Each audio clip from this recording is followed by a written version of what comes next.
We rarely talk about the physics of violin sound production, but it's extremely important to your technique. You should think of all the sounds you produce on your violin as wavelengths. When you start to hear and visualize every sound as a vibration or a wavelength or a frequency, it's going to positively affect your tuning, your intonation, your tone production, your overall playing, and your enjoyment of music in general.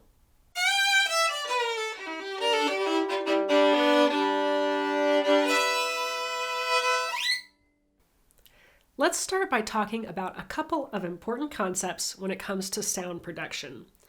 When you draw the bow across the string, you're causing the string to oscillate.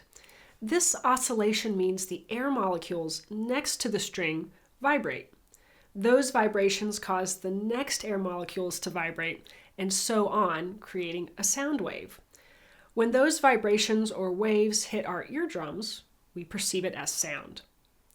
Now, you're not moving molecules from one place to the next.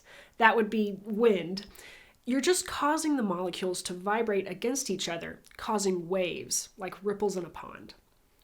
The point of all this is that when you draw the bow across the string, those wavelengths are continuing to cause air to vibrate even after you take the bow off of the string.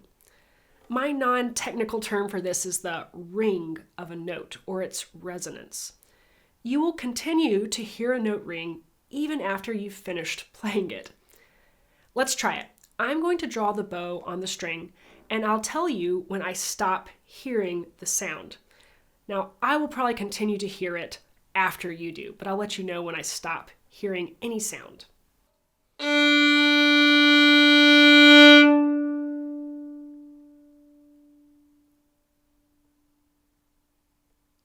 Now I've stopped hearing the note. Now, some notes on the violin produce a stronger ring or resonance than others. Let's play the third finger on the A string. This is a D. I'm going to get it perfectly in tune and then draw the bow.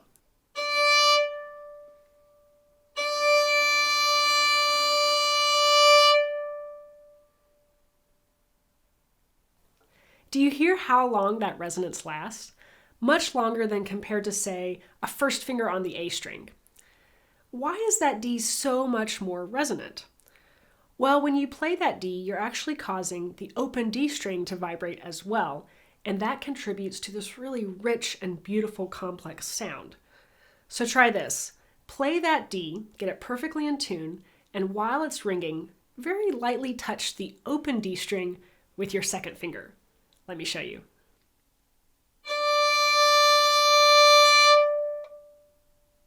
Now you can still hear a little bit of resonance. That's because the G string is still resonating.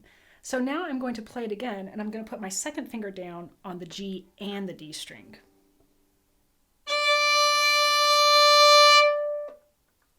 The resonance is immediately cut off. This demonstrates why it's so important to have all of your strings perfectly in tune before you play. If your A string is in tune, but your D string is slightly out of tune, the A string notes will lose some of their resonance. Now, in-tune notes produce a much stronger ring than out-of-tune notes. Let's try playing that third finger on the A string again. First, I'm going to play it in tune, and then I'm going to make it slightly out of tune, and I want you to compare and see how long those vibrations last. Here's in tune.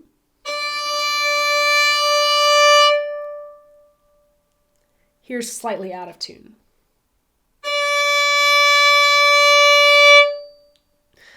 Definitely not as long as an in-tune note. When talking about intonation, I often talk about trying to find that core part of the sound, right in the center where it's perfectly in tune. You don't want to be playing on the edges of the notes.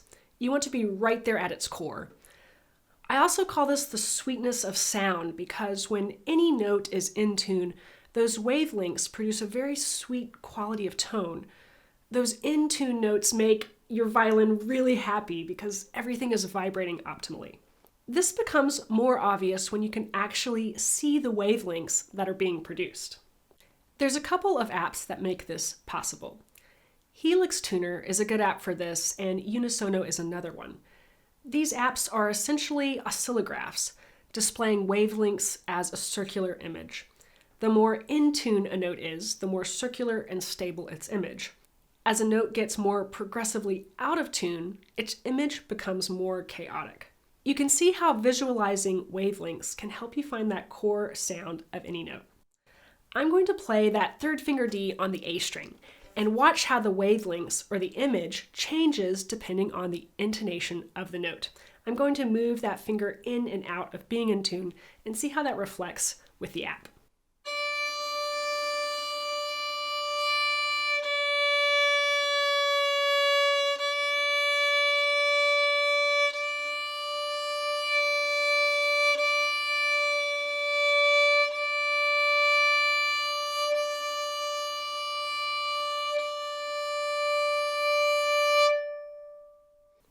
This becomes very interesting when you start to experiment with two notes being played at once. When the two notes are in tune, you get a stable image, but as you move one of the notes, the image becomes much more chaotic. I'm going to play my open D string and my open A string. You can hear and see the two wavelengths fighting against each other as I change the pitch on the D string. You can also hear beats or pulses between the two wavelengths. As I move the D string and make it more in tune with the A, the pulses decrease until the two notes are in tune and the two competing wavelengths are at peace with each other.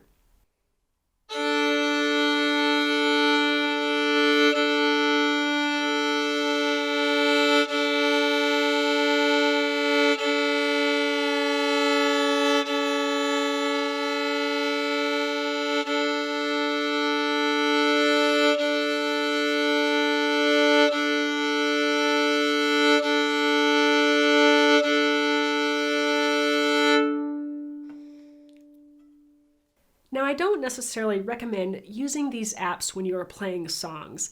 It can be very distracting and frustrating, and you'll end up just chasing pitches around trying to get the shapes to stay still.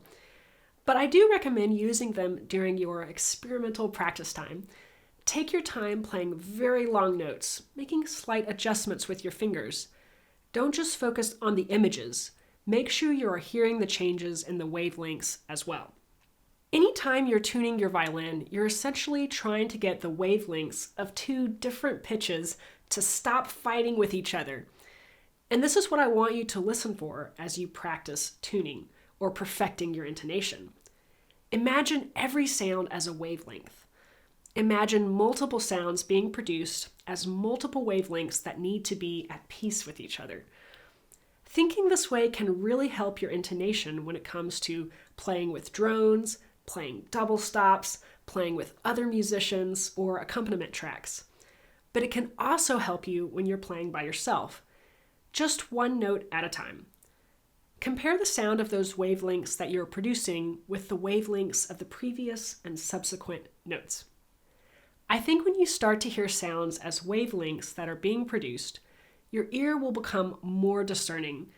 You'll be able to pick up subtle differences in pitch and adjust your fingers better and quicker. And it will also help you hear variances and nuances in tone production with your bow.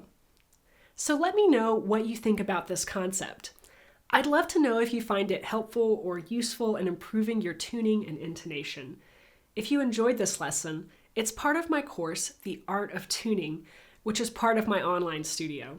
And you can find a link to joining the studio below. I'm Laura from Meadowlark Violin. Happy practicing.